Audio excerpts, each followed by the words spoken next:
Another great, another episode of the official DOIJ Podcast.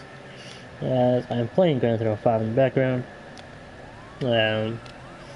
So, yeah, so I was about to say Grand Theft Auto 5 episode, but that's not exactly true.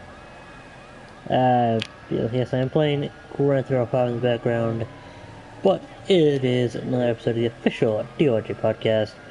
Today, there is something that I was going to talk about, but we don't really have anybody with us right now, so I guess the topic will have to wait. But today we're going to be going to read an article. I have not yet read it, so when there's, when I don't have time to, grab a topic, and, or we don't have enough people to discuss said topic, then I will just pick an article at random, and I will, not really at random, one that seems like it might be at least somewhat interesting, and then go ahead and we'll read it and then discuss. So today's topic is brought to us by the BBC.com. So the news section. So just go ahead and send this way over here. My computer wants to work right. Let's load everything correctly. Come on. You can do it, computer. You can do it.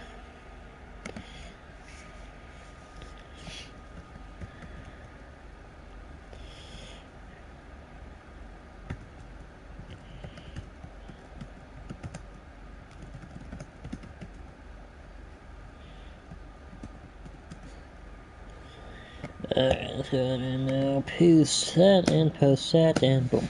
There we go. Alright. So, again, it is brought to us by BBC.com, and the name of the article is DR Congo is one of the most dangerous places to fly. Now, the title of this video is actually what the original title would be when you go ahead and click, when you're about to click on it. And then it'll change to, DR Congo is one of the most dangerous places to fly. So we can go ahead and park our beautiful vehicle over here. Hello there, thank you for joining. Let me go ahead and read your comment real quick. And I do apologize for this podcast being late in more than one way. I do apologize for it being late at night, as it's the only time I could really do it tonight. No Farming Simulator for this podcast. Maybe the next one, if you all want to watch it. Maybe I'll go ahead and leave that as the a vote for you all next time I go to do podcast, which might be this weekend. I should hopefully do one this weekend, so we'll go ahead and see. Okay, yeah, just go ahead and join the official DOIJ Podcast server. It should be the first link in the description, and then go ahead and I'll make it a community vote. And I'm so far I'm liking it. I'm finding it very interesting. A really big bummer that that Geo Snowy Lands design really didn't release correctly. That it actually crashes your game. So it's just the Geo Snowy Lands that's the one that crashes the game. I haven't noticed any bugs aside from the small one that doesn't really matter in the game. So well, one thing that I was worried about, which is what I thought they would do last time, but I'm glad they didn't, is because in FS19 they released seasons and then they released just Snowy Lands. And it was just Snowy Lands for at least 2 or 3 weeks, maybe a month or more. But I'm so glad that they did the first two, and then the Geo-Ready map, it says it doesn't work. Oof, dang. Now, what was the map you're trying it on? And Yes, I mean, with this time they did, came out with Snowy Lands. What I really love is how it came out with the snowpack, and then they also came out with the snowblower. And then the next day, so I guess today, they actually came out with 2 Geos. I think it was somewhere in Madagascar, and another one was somewhere else over there. But yes, that's the old countryside farm or something like that. I don't know. I've done it with Westbridge, Fellsbrunn, and Flat Map. And Quebec. That's what it was. Quebec. So totally wrong. Canada. Yes, I forgot. I forgot even a general idea of where it was at. But yes, Quebec, Canada. So yeah, but definitely. All right. See you here, Max. Thanks for joining for a little bit. I'll talk to you later. But yeah, so I was definitely interesting. Which I'm going to be probably playing a little bit of FS19 tonight and trying to get to snow so I can test out the snowpack and all that, and I'll probably do that on stream. So yeah, there's that. So for now, let's go ahead and read this wonderful article. What's this? Okay, interesting ad on top. Okay, so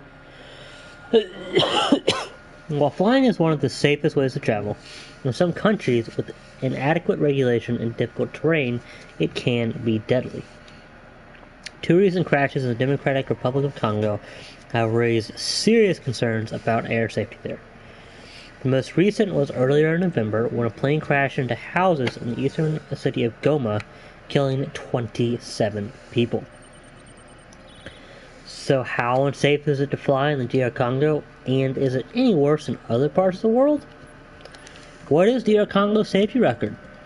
Data from the Aviation Safety Network, which monitors and collates information about airline safety, shows that DR Congo has had the most passenger plane accidents in Africa since 1945. So wow, they've been collecting data for a long time.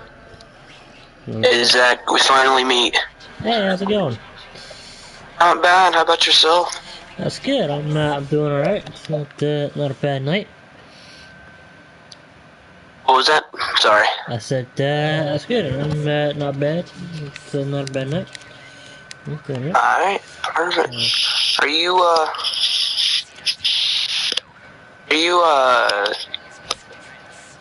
crap, what was I about to say? Are you on Xbox or I'm in PlayStation? I'm mainly PlayStation server, but I am in the Xbox RDR2 server. I'm trying to get my way into the Xbox main server so I can try and set up some interviews. So. But what are you in right now? What do you mean? What am I in right now?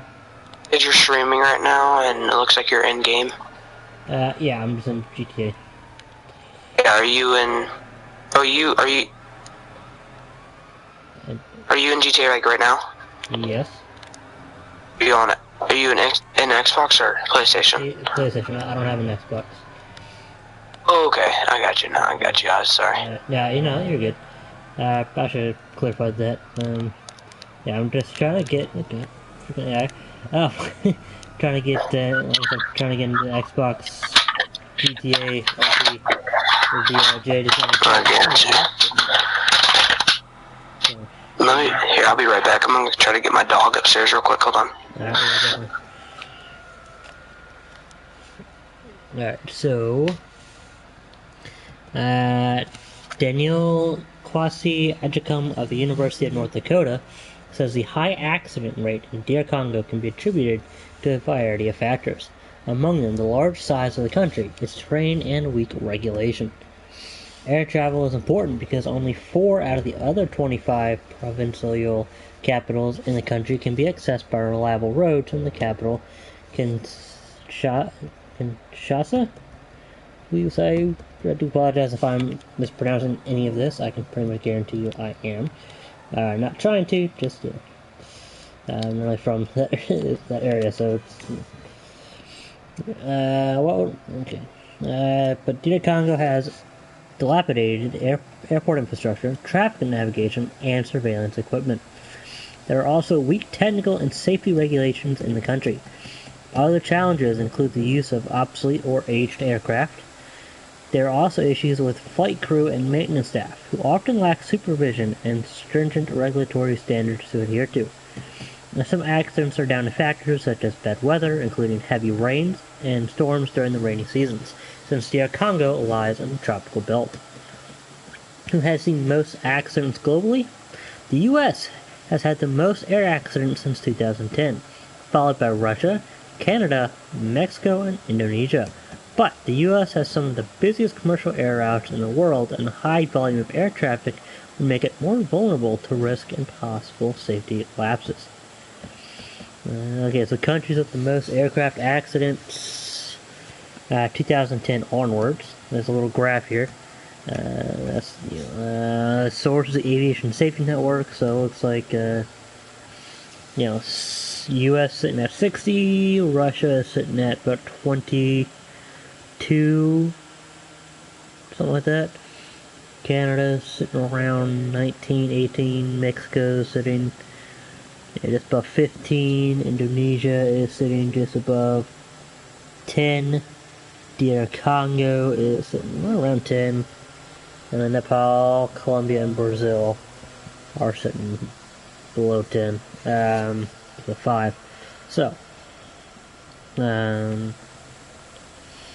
Russia's had the highest number of fatalities, being 532, in accidents since 2010, followed by Indonesia with 520 deaths. So, there's another graph, but I don't like reading all that out again. These two countries have big commercial airline operations, and passenger numbers have grown sharply in the past decade. In Russia, the number of people flying has nearly tripled since 2009. In Indonesia, it has grown more than fourfold. Nepal has had a similar number of fatalities to DR Congo over that period, around 180, and it also has difficult terrain regulation and air safety issues in growing numbers of people taking to the air. But Nepal has 3 times as much passenger traffic as DR Congo, with a sharp rise in the last few years. DR Congo's share of world air traffic is tiny, less than 0.1%, but it has accounted for nearly 4% of total air accidents since 2010. Now, I'm going to stop right here for a second and say it looks like they do have the most, crashes, because I mean, if you are, right up there and, in accidents, with pretty much, well, really any place, you have nearly as many aircraft. Yeah, you're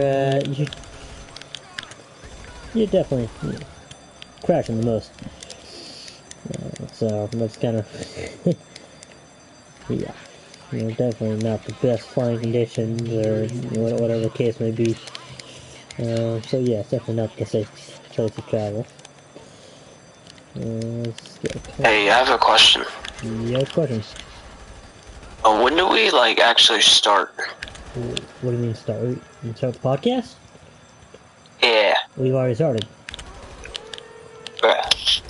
How do we get started, though? What do you mean, how do we get started? The question is, deadliest place on or in the world to fly? Yeah, let's... You answer that? And then we give, reasons? Well, I mean, what I've been doing, I've been reading the article, and then we kind of discuss it, okay? That's kind of, as I said at the beginning of this podcast. So, yeah. So we continue on reading. International Civil Aviation Organization, also known as ICAO or ICAO. Data on the accident rate in relation to the number of flights each year shows that in the last decade, DR Congo had one of the worst records globally. So far this year, it is in 4th place behind Dominica, Niger, and Bosnia for the number of accidents reported in relation to the number of flights flown. Airlines operating in DR Congo have been banned from or restricted within the European Union, but it is not the only African country on this list. Which I guess there's a list because then there's a link. No, we're not going to be taking a look at that list tonight. And then it includes 13 other African countries, as well as some in Asia and Latin America. In DR Congo, the worst year for accidents was 2007, when there were 8 crashes in a single year. But the country's deadliest accident was in 1996, when an Antonov transport plane overshot the runway in Kinshasa, I think that's how I pronounce it, and slammed into a market, killing 237 people. That's well. And that's the article. So I took this article. Yeah. So, 237 people in one. I mean, that probably wasn't. I don't mean to laugh at it or anything, but it's like, damn. Like, that seems like. I wonder how many people it could hold, like, because that's gotta be at least double, the people that are on the plane. It looks like I think I'm on the same site as you. Are you on a BBC? Yeah, like I said in the beginning of the podcast, yep. Yeah, BBC.com. Yep. One of the most dangerous places to fly. Mm-hmm. Oh, yeah. The recent looks like DR Congo is definitely the most deadliest place to fly, because, I mean... Yeah. It look, not trying to be rude, but it looks a little rough in the images that are shown. Yeah. But, yeah. It's actually a graph here. 2010 onwards, the United States is the country with the most aircraft accidents. Yeah. And DR Congo has about 15. And really, it's not really like who has the most accidents. It's who has the most accidents. Like, what's the percentage of accidents to, to trips? Taking or planes or aircraft launched in the air. Even if that's from one airport to the closest airport, or from one airport to the farthest airport. So we could have the most crashes, but I mean, from reading the article, the article said, from my understanding, is we have, really, it's a very, very, very small percentage of how many planes actually go out each year. So, yeah. I mean, it's but that's really what determines it, which they really should have thrown up that number of, the actual percentages of, hey, this is, a percentage of planes that crash and, because again, it doesn't matter how many planes you throw out. Like, let's say, the DR Congo has 100 flights, and 60 of them crash. Right? That's 60% of flights. Let's say America has 10 million flights, 100 million flights, and 4 million crash. That's 4%. Like, yeah, that's more crashes, but that's only 4% of the total flights. So yeah, that's kind of really where that determination really comes in, that they seem to totally just skip on. But great article though, but definitely lacking some detail. So. Some information. And one thing I definitely did see that I'm really curious to know what the end result is going to be, because I couldn't tell if it was actually live or not, but it was on the World, BBC.com, /news/world homepage. It was the impeachment voting of Donald Trump. Current president, and hopefully Not current, not No. future president, let's hope. But, yeah, so I'm really curious to see how that turns out.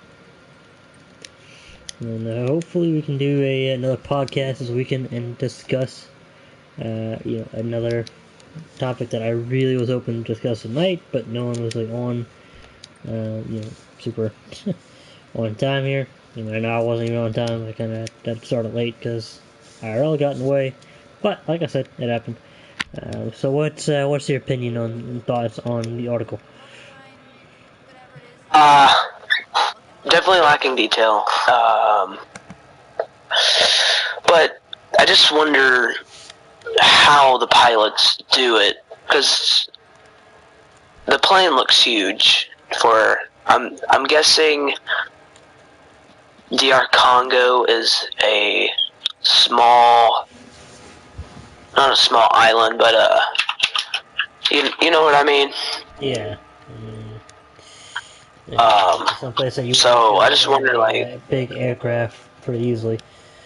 So, yeah, exactly. So that's when we see it overshot the runway and hit into a market, killing 230 plus people. Oh, I mean, stuff of this kind can happen. Because that's the pilot's fault or the aircraft fault. We don't know. It's just general crashes. I mean, it could be another fault. The crashes could be weather related.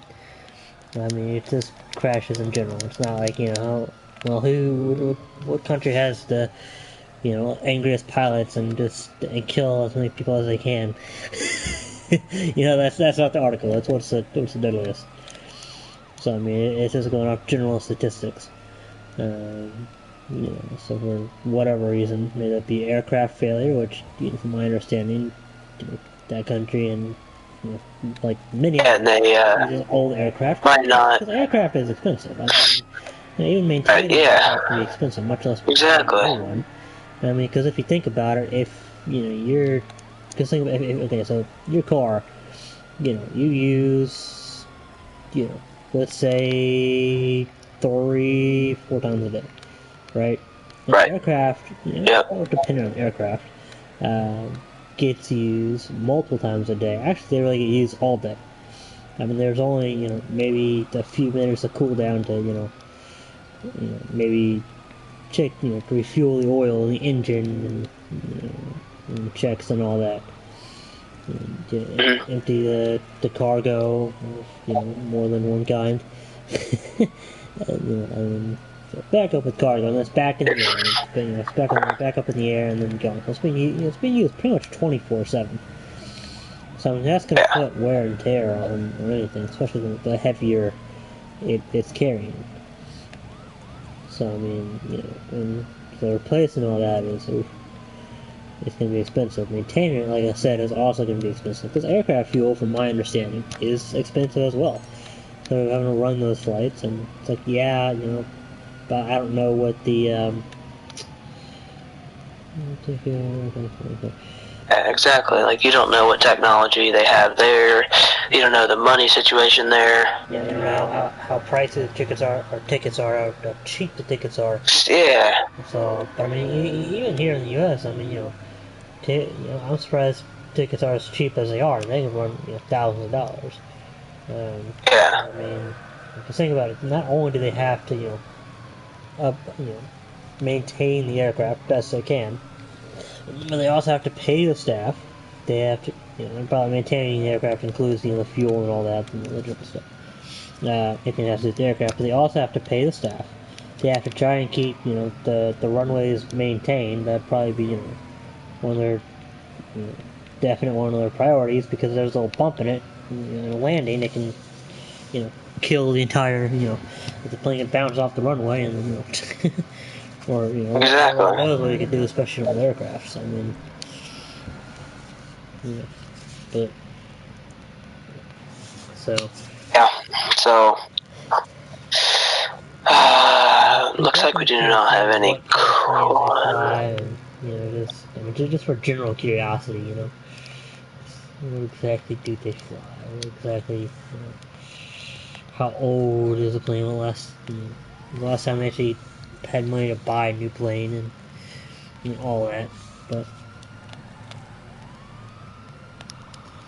yeah, so I think this is where I'm going to go ahead and end this podcast. Thank you all so much for joining us. Thank you, DOIJ Bears, for joining us as well. If you want to go ahead and join the official DOIJ Podcast server, the link should be the first one in the description below. It is a Discord, so you have to have the app downloaded or the website. It's also a website. One of the things I love about Discord. It's not just an app; it's also a website. And I don't think any other app does that. I mean, except for YouTube. But I mean, like social media app. But I mean, like there's Twitter, but you know what I mean. Like Kick, that's just on the phone. You can't get it. There's no Kick.com to connect to, if you don't have the app. You have to have the app. Anyway, first link in the description, definitely go ahead and join that. If you want to join DOIJ, the link to the interview server is in the description as well. It'll be the fourth link down, and it's a little bit farther down there. And then go ahead and click that. That'll take you to the interview server. You have to get interviewed, then pass the interview, or go to the training, pass the training. You go into main. I highly suggest you go into 5M, as yes, it is currently a work in progress. But then again, isn't life a work in progress? I mean, really. Everything is a work in progress, even when you think it's finished. It's really, truly a work in progress. So, do go ahead and join PC if you have a PC. Also known as 5M if you have PC. So I hope to be joining that server within a few months. Granted, I get to keep my job. But yeah, that's another story for another day. But definitely do go ahead and join that. And of course, if you have PS4, Xbox One, go ahead and join that as well. Best RP server out there. Well, I can't say for DOJ. I think DOJ might be better. I'm not entirely sure, but they don't have console. They don't have console RP, so definitely the best console RP server out there. And I've been in over 100 for PS4, so I can definitely tell you that it is the best out there. I've not stuck around for a server this long, so yeah. So definitely do that again. Join the and not that that'll do anything, but this or just I'm actually in it, to advertise the podcast and to support it. So I'm gonna join that.